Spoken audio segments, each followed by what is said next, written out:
नमस्कार. आताची सर्वात मोठी बातमी समोर आली आहे. राष्ट्रवादी अजित पवार गटाचा लोकसभा निवडणुकीसाठी आपला पहिला उमेदवार घोषित करण्यात आला आहे. रायगडमधून खासदार सुनील तटकरे यांची ही पहिली उमेदवारी राष्ट्रवादी अजित पवार गटाकडून जाहीर करण्यात आली आहे. अजित पवार यांनी पत्रकार परिषद घेत ही घोषणा केली आहे. सुनील तटकरे हे रायगड लोकसभेचे महायुतीचे उमेदवार असणार आहेत. दरम्यान अजित पवार यांनी यावेळी महायुतीच्या जागा वाटपाबाबतही महत्त्वाची माहिती दिली आहे. पहिली रायगड लोकसभा मतदारसंघातनं तिथले उमेदवार म्हणून राष्ट्रवादी काँग्रेस पक्षाच्या वतीनं सुनील तटकरेजी तिथं उमेदवारी महायुतीचे उमेदवार म्हणून त्या ठिकाणी लढवतील.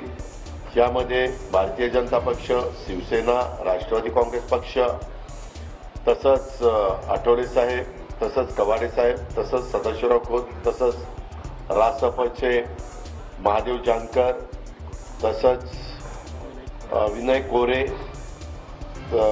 कवाडेंचं नाव सांगितलं, असे सगळे मिळून